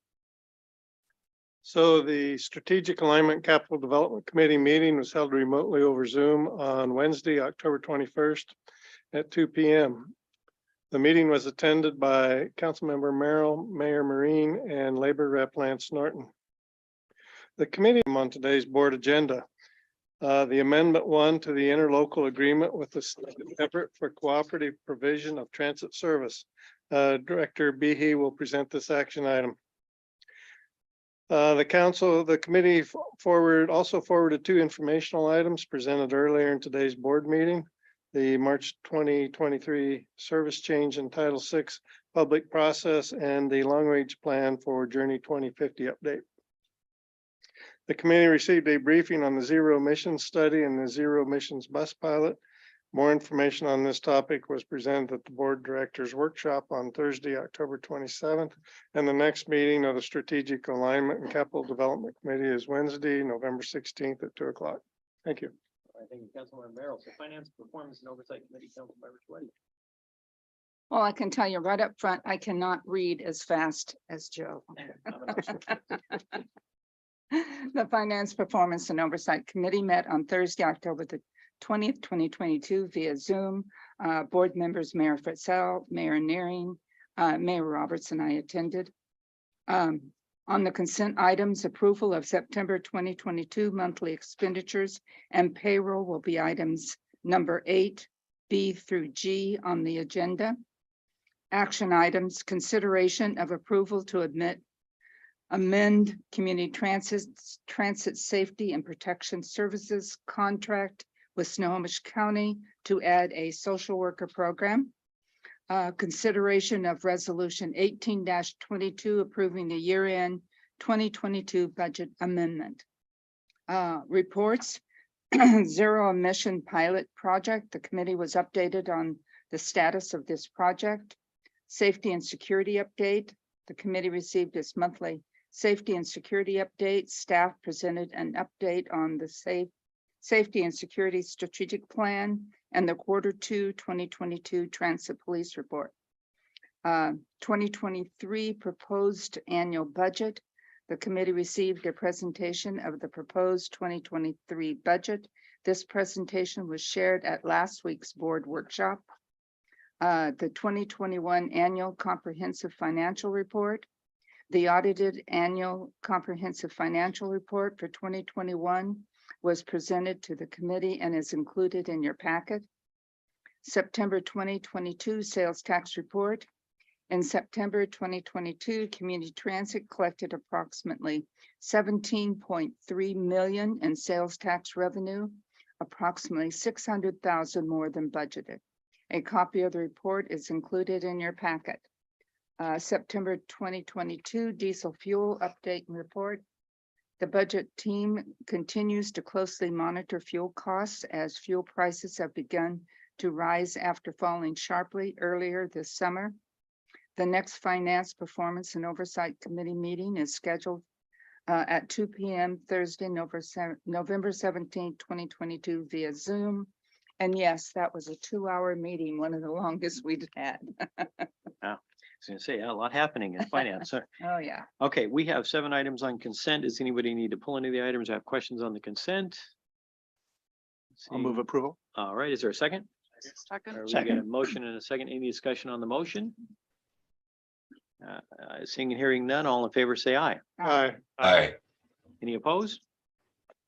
Okay, that will pass unanimously, which brings us to our first action item to approve resolution number 2122, labor contract between Community Transit and Amalgamated Transit Union ATU Local 1576. Carla Freeman.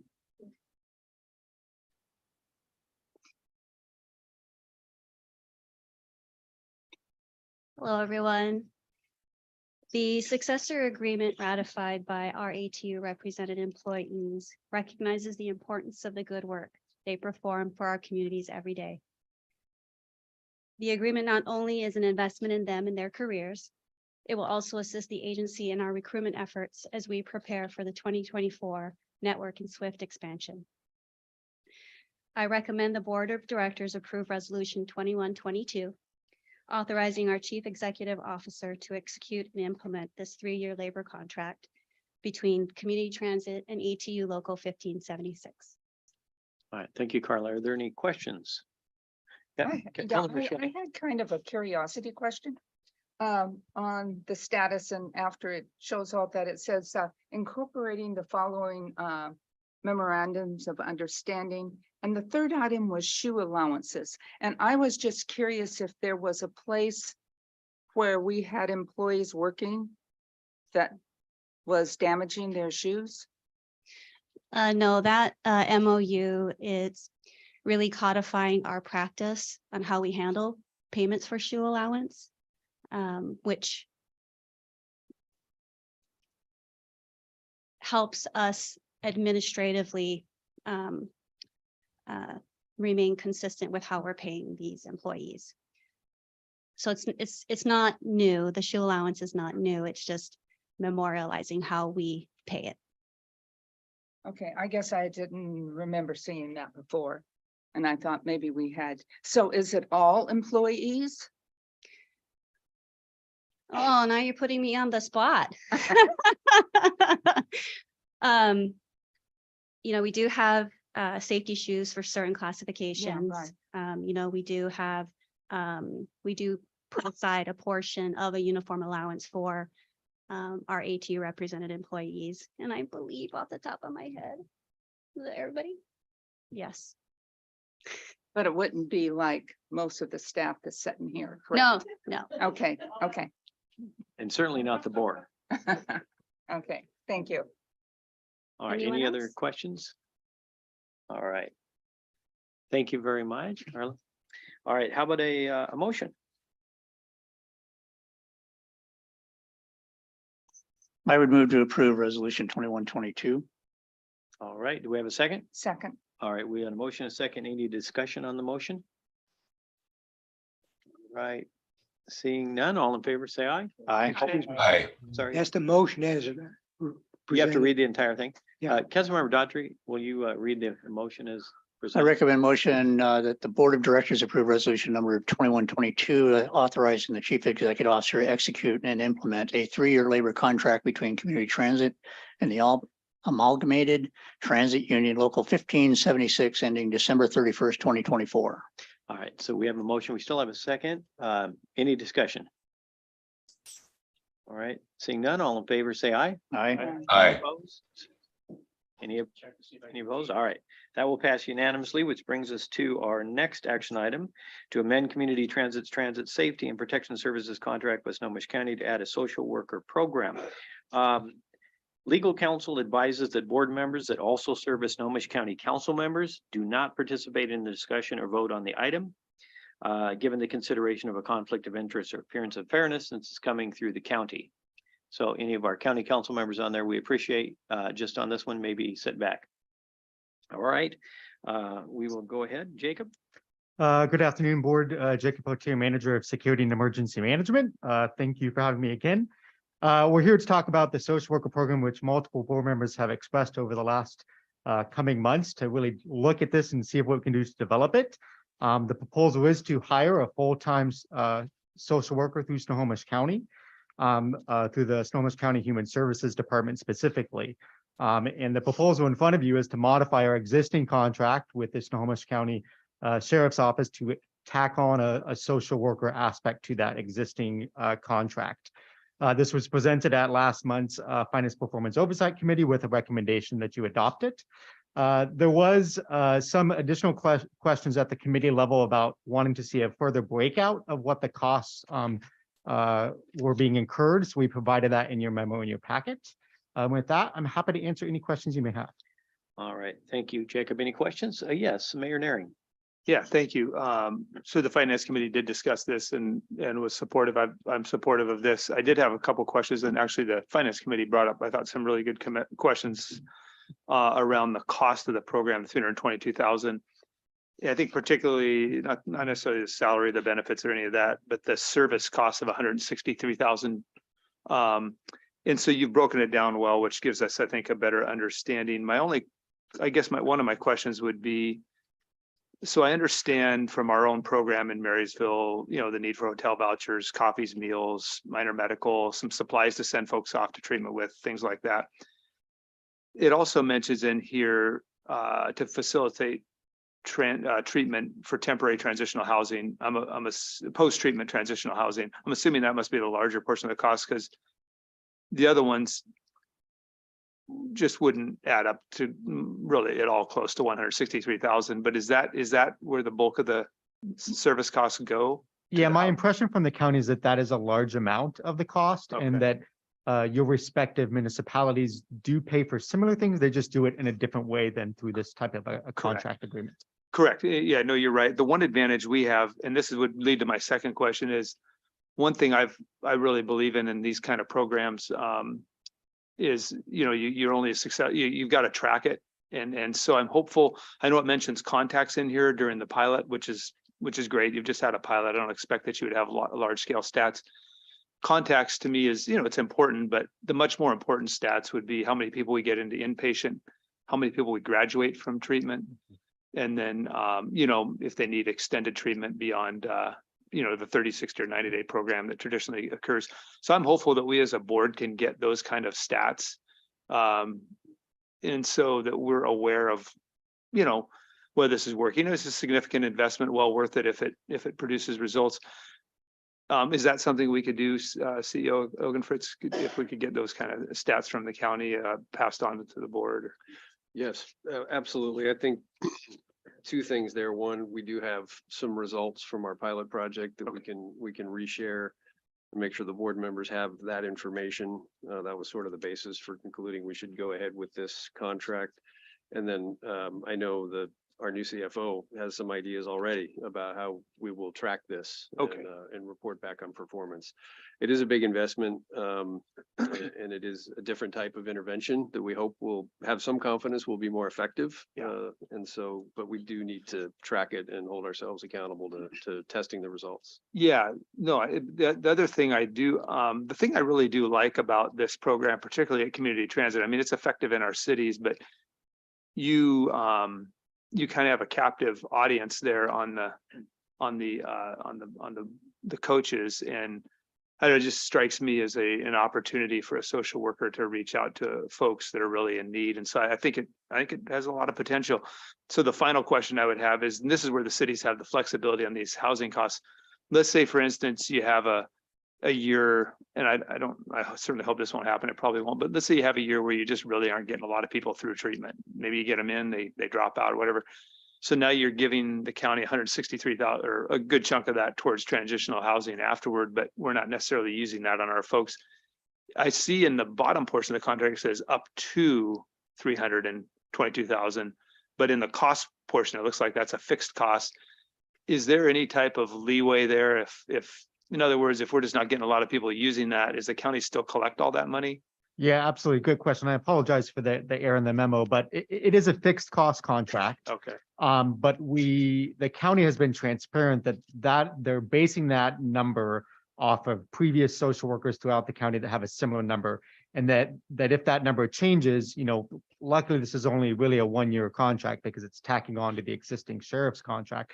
So we'll have an opportunity to evaluate those costs towards the end of next year to really evaluate, is that number what it should be in the long run, both from a cost standpoint, but also from a success standpoint? Are we seeing people who are successful in the program? I think the thing that was shocking to the county as well as to me, frankly, is when we did the 2-month pilot, they had about 60 different contacts, and all of them were people that did not have any other contacts in the social service support system across the county, meaning they're not being met in other ways. So I think, to your point, there's some unmet need there. So initially we'll do a fixed contract with a fixed price, but that could change as future contract negotiations evolve. Great. Thanks for your work on this. So that begs a question. So you answered a question that I had in that in our pilot, we've got 60 contacts that hadn't been contacted anywhere else. So that's kind of weird. I mean, they're still in the same county and cities. How are they not being contacted by the city, your program, my program, our program, I should say, not mine? How is that? How are we failing in those instances then? Well, and that's not a question for you. You can't answer that. It just struck me as like, something's failing somewhere. Well, I had asked Rick about this when we talked about this situation, and my question was, most of us cities now, certainly the county, has social workers embedded with our police, and will this social worker or social workers talk, right? Do they share? And his answer was yes, and which is great, which would lead me to believe why is this happening? And then the follow-up question to that would be, with the officers having to do 2 reach outs before they can take any other action, does that count? Is that being tracked as well? I'm not sure how that's being tracked. I know there's conversations within the sheriff's office, and I know there's conversations that we have started with the county social worker program about the exact data that they will track. We've modeled some of the initial conversations after what Marysville does and some of the data they track. So I think it'll be similar to what they do in the rest of the county. And Rick is correct that our social worker will be the same social workers that the county provides to the rest of the other jurisdictions. So they'll be able to collaborate, share data, share experiences, and they'll also rotate through our contract too. So we'll be able to have social workers from other parts of the county to be able to, hey, maybe there's somebody that they recognize that maybe another social worker didn't, to figure out where that gap is. Yeah, ideally, there'd be great communication so that, everybody's better served that way. So I have a question. Yes, let's start. I'm not sure I understand this. Is this one individual? Yes, sir. So it's one full-time individual with One support full-time. people. And does that person ride the buses continuously? Yeah, great question. So in practice with the pilot, the way we did the pilot was they were paired with a transit police deputy full-time. After with this more permanent program, that won't be the case. So they will be with transit police for some of the time if they're contacting individuals or in situations that might be higher risk. We do anticipate they'll be riding the bus some of the time, but in the pilot, a lot of their time, interestingly enough, was spent transporting people. It was actually taking them to go get ID cards so they could get into transitional housing, taking them to get glasses, taking them to doctor's appointment to help stabilize their life. But also responding to incidents at our transit centers or referrals from employees of people who might need better assistance. So some of their time definitely will be on our system, riding our lines and at our facilities, and some of their time will be in the community, connecting those people that they discover in our systems who are willing to get treatment and willing to look at services, getting them connected to those services in our existing communities. Okay, so that's one individual, 5 or 7 days a week. Correct. 5 days a week. 5 days a week. And as Mayoneering asked on that service cost, $163,000. What does that encompass? Well, so I mean, the overall cost is you're paying for the FTE cost, right? The total cost of the employee, the benefits, all of the supplies and equipment to support an employee, as well as the contractors, or in this case, the county's supervisory staff to oversee that employee. So that's one big portion of the cost. That's very similar to what we pay for transit police. And then the other is kind of the supporting costs of hotel vouchers and buying somebody a cup of coffee to help get them into a better place where maybe we can get them into treatment. So some of those other support costs that Mayor Naring talked about. Forgive me for continuing to ask questions, but is this person then trained as a social worker? Yes, sir. Because I was wondering, perhaps we have such intelligent and in many ways multi-talented individuals in the employ here that for one reason or another at the current time wouldn't be able to perform the job, for example, as a transit operator. Yeah. Which might be he or she might be available to do some of this work. Okay, I'm not going to beat a dead horse on this thing. I thank you for your response to my questions. All right. Thank you, Libris and Norton. Any other questions? Yeah, Councilmember Merrill. Yes, I picked up on one of the answers that you gave earlier that once this program is put in place, that what we tested and what we put in place are different, and that we had very good success. I was very impressed with the success we had out of that with the people pair of a transit police and a social worker. But now we're going to split that when we put it into effect. Explain why we're going to do what was successful and change that. Yeah, great question, sir. So the Snohomish County Sheriff's Office decided to temporarily suspend the Office of Neighborhoods, where the social workers were predominantly coming from. And so when we did the pilot, they modeled our pilot off the exact same method they use with the Office of Neighborhoods. When the Office of Neighborhoods was suspended as a program, the county social worker program had to basically reevaluate, what are we going to do now? How do we continue providing these critical services to our community without having a police officer have to be there all the time? So they talked internally how to redo their model and how to update it, I guess, based on the lack of availability in the sheriff's office staffing. And so that's when they came back to us and said, we're going to try this new model where a period of time they are with a deputy, but they're not going to be there full time. It won't have to be somebody who's dedicated to them for every hour that they work. So certainly transit police will be available to be with them. Certainly transit security officers next year will be available to be with them. And I know the county will, make adjustments if we need to based on the programmatic success, but that's why the decision was made by the county. You're welcome. All right, any further questions on this item? Looking online to see. Okay. I will accept a motion. We'll have it up on the screen here in a second. There it is. Okay. I move that the Board of Directors approve executive officer to negotiate and execute an amendment to the existing transit safety and protection services contract with the Snohomish County Sheriff's Office to add a Snohomish County social worker program to include salary, benefits, supplies, and equipment, service costs, and administration for the annual not to exceed amount of $322,591. All right, we have a motion. Is there a second? Second. All right, seconded by Mayor Fazell. Any discussion on the motion? Any discussion? All right. Hearing none, all in favor, say aye. Aye. Aye. Any opposed? All right, that'll pass unanimously. Which brings us to the amend the Community Transit City of Everett interlocal agreement, cooperative provision of transit services. Director Behe. All right. The background on this, the action before you is the amendment to our current ILA with the city of Everett for cooperative provision of transit service. And the action would be extending that agreement for an additional 2 years. Just a little bit of background. This ILA was established between the two agencies in 2007. It was primarily oriented around implementation of our first line of BRT, the Swift Blue Line, which is split pretty evenly between Snohomish County and the city of Everett. The ILA covers the coordination and use of transit equipment, facilities, and resources. It is aimed at reducing duplication of services and also achieving economies of scale between the two agencies.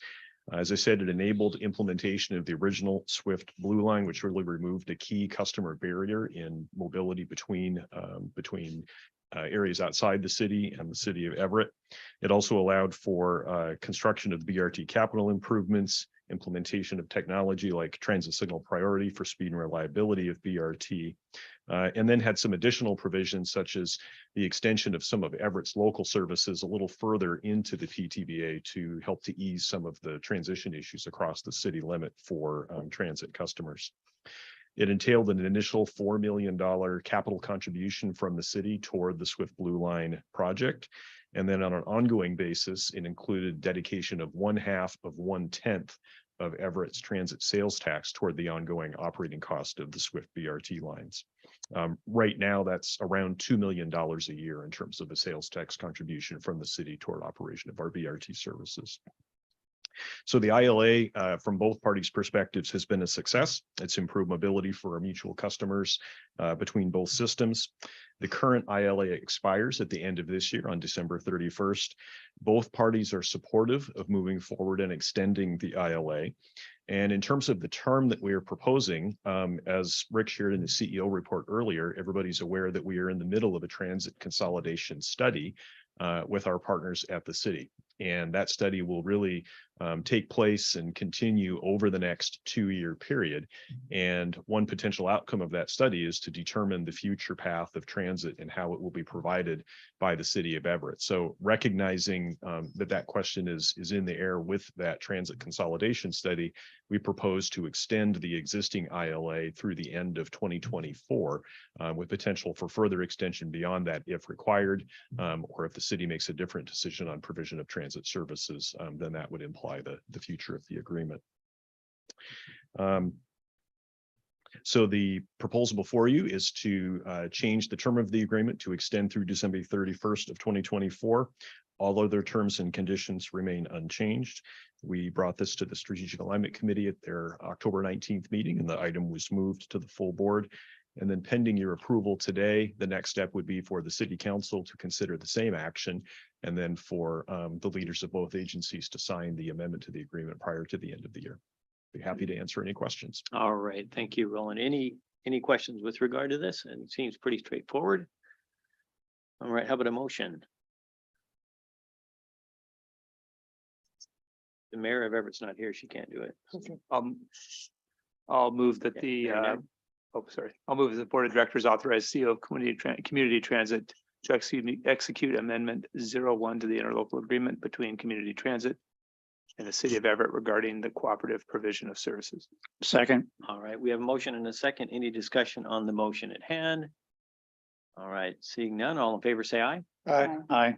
Any opposed? Okay, that will pass unanimously as well. We're getting close, guys. 1 minute to do this item. Let's see if I can do it in 1 minute or less. Yeah, I'm gonna go ahead and let you take it, Mary. All righty. Approximately twice a year, we ask for an amendment to the current year's budget. This is the second of 2 amendments. Amendment 18-22 requests several revenue adjustments. One is for sales tax. We've received more sales tax this year, as Dan reported, than we expected. And so this is the second amendment to request a change to our sales tax budget. We're also asking for budgets for several grants that we did not have in the original budget. And then last, we have requested budget authority for two separate projects. One is the purchase of 15 hybrid electric BRT buses. I think you've heard about this purchase, and this amendment would provide expenditure authority for that, as well as would include FTA formula funding to support the bus purchase. The second project is a ZEV pilot project. So this would have been in the, or is in the 2023 budget, but we need to get started on this one as well quickly. This is a request for $6,500,000 in expenditure authority for that project, as well as the inclusion of some grant funds for the current year that we will be billing to support project costs. All right, thank you, Mary. Any questions with regard to the budget amendment? Okay, seeing none. And for those of you online, when there's something up, I can't really see, so just chime in. We don't want to miss you if you're online there. Yeah, Mayor Frizzell. I'll make this motion. I move that the board of directors authorize the CEO of Community Transit to execute amendment. That is the wrong motion. That was my motion. There we go. There we go. It sounded better when you did. This one sounds better. I move that the board of directors approve the proposed amendments to the 2022 budget as presented in resolution number 18-22. Second. All right, we got a motion and a second. Any discussion on the motion? I'd like to speak to it. Yes. Thank you, Ms. Albert, for bringing this to us and finance team. We really appreciated the attention to detail and the presentation that we received, and I'm totally endorsing this amendment. Thank you. Thank you. So I got one comment. I know it's all of us do this all the time in our budgets and budget amendments, but I always think it's funny that we have to approve more money coming into the organization. It just strikes me as funny. Oh, we got more money than we thought. We absolutely And will we not have to accept approve it. that. Okay, got it. Okay, any further discussions or comments? All right, hearing and seeing none, all in favor, say aye. Aye. Aye. Any opposed? It will pass unanimously. Chair's report. Just so you know, this is time for the CEO annual evaluation. It's being conducted. Please expect a little bit more information shortly, and then we will probably have an executive session on the topic at our December board meeting. So just letting you know, start to, all those notes you've been taking about CEO Elgin Fritz, kind of pull those out, pull them together, and expect that at the December meeting. Okay, with that, board communications. We'll start over here. Mayor Frizzell, anything? Okay. Mayor Neary? No, thank you. Councilman Merrill? No. thank you. Councilmember Schwedding? You know, I'm gonna wait till next month just because we're so out of time and what I have to say is important. Well, if So, it's important, then, well, it can wait, though. It's not that important. It yeah, can wait. Okay, well, yeah, it can wait. okay. Yeah, Councilmember Daughtry? How can he talk now, right after you? I have nothing, Mr. Labor, Chair. that, anybody online? Yeah. Okay, all right, yeah, sit and leave. Okay, well, we will, we don't have an executive session, I presume? That's correct. All right, we do not. Seeing no other business, we are adjourned at 5:04.